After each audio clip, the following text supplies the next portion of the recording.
This is my review of these smokes by Blood Orange. I'm going to talk about these wheels, at least in the beginning half of the review, as if they were normal, as if there's nothing wrong. I've come to be almost certain that I got defective wheels that were poured incorrectly. You know, urethane is like a cake batter in that you have to mix a bunch of elements into it before you pour it, and then once you pour it, it better be really mixed well, or else you're going to get some wheels with some unusual properties.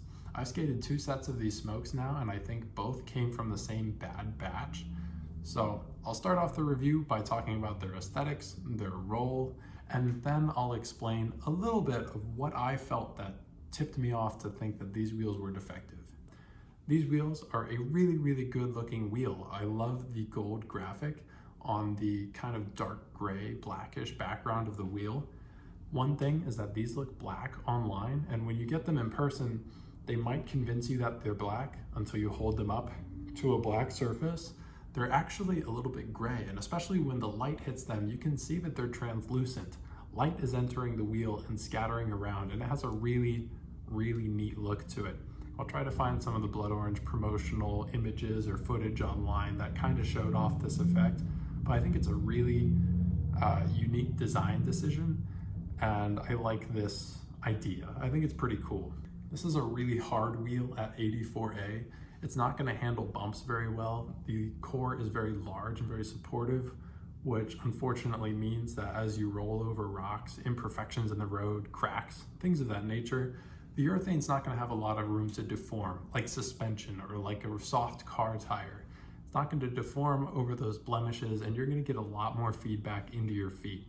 That can result in a slower ride over rough surfaces, but once you get these on a smooth surface, I can tell you that they actually roll faster than the Liam Morgan Pro wheels. You know, Blood Orange's signature wheel.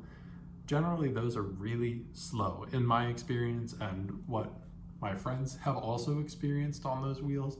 They've just got such a really bad roll speed. They either require a lot more pushes in a certain distance than a typical wheel, and also you're not carrying as much speed down the hill when you're riding those. These have a little bit better roll speed, better energy return, and I really appreciated that. I was worried I was going to get another really slow free ride wheel, but these felt normal.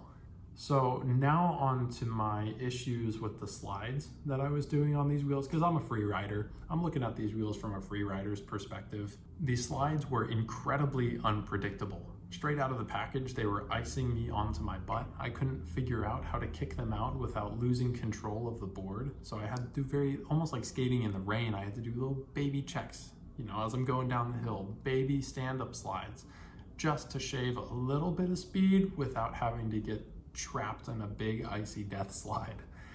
Now, what was very unusual about them, because you know, an icy wheel, that just takes time to get used to.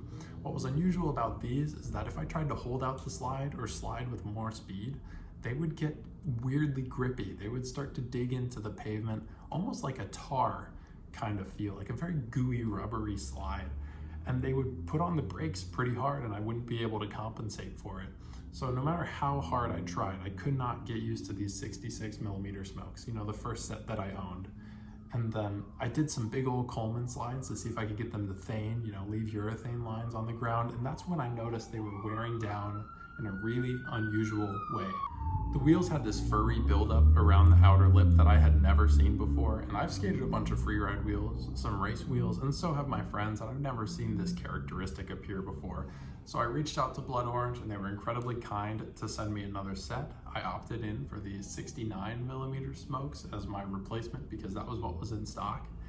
And again, I had a really inconsistent slide experience on those wheels. No matter what I did, I felt like I couldn't get used to them. And in fact, they were better than these 66. Like these, I really couldn't figure out how to stand up slide them.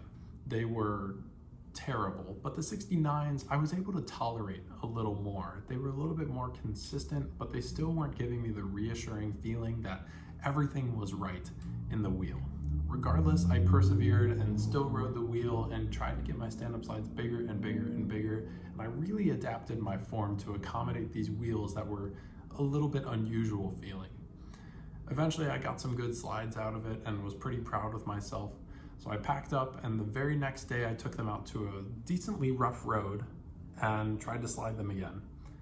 And everything I learned the previous day about how much to lean off my board, how much kick-out force to use, how much to pre-carve was completely thrown out the window because these wheels were freaking icy. They were terrifyingly icy. They were wet road icy.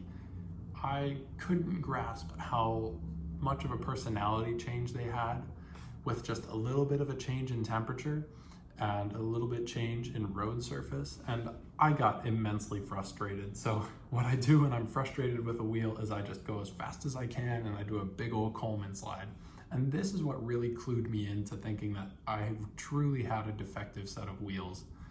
This Coleman slide only left one big urethane line on the ground. Only one. And if it were one faint little urethane line, then maybe I could explain that just because of the pressure points I was putting on the board, like what wheel I was engaging with the pavement the most. But I went up and slid again and tried to evenly distribute my pressure, and only one wheel thaned. And I looked at it and I made note, and I'm like, okay, well, it's my back left wheel. That's unusual. That's not usually the wheel that thanes when I'm sliding. So I went up and did it again and only got one thane line.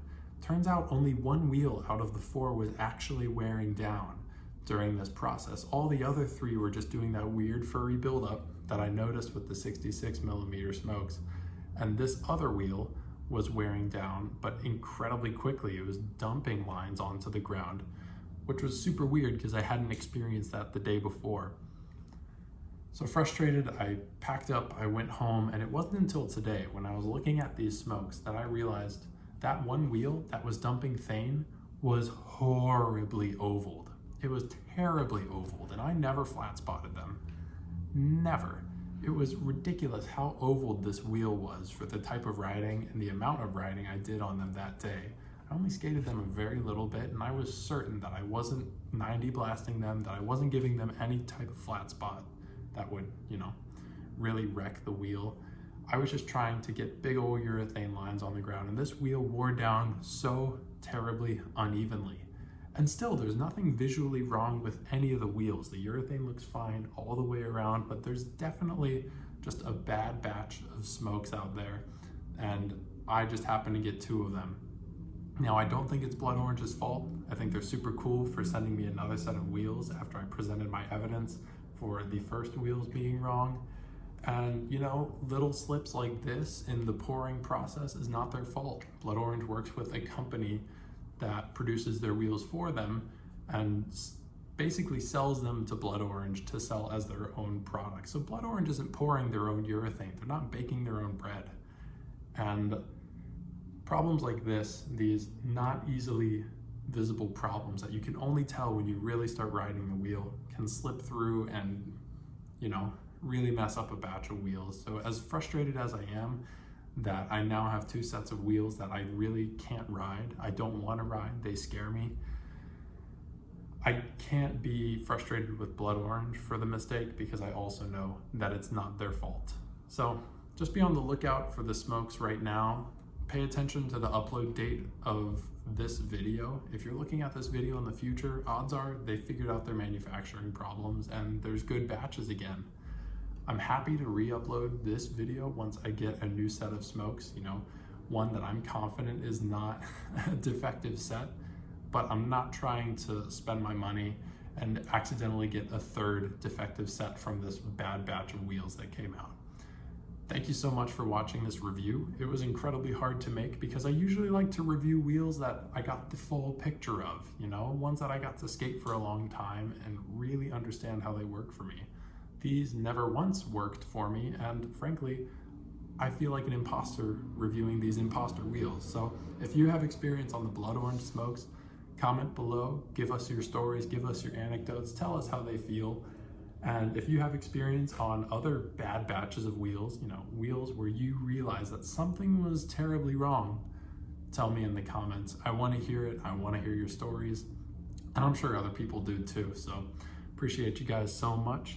Yes, LDP Alpha review coming soon. We're going to have a guest on the show to review them, somebody who's very experienced in LDP and can kind of pick apart some of the properties that I wouldn't otherwise be able to tell.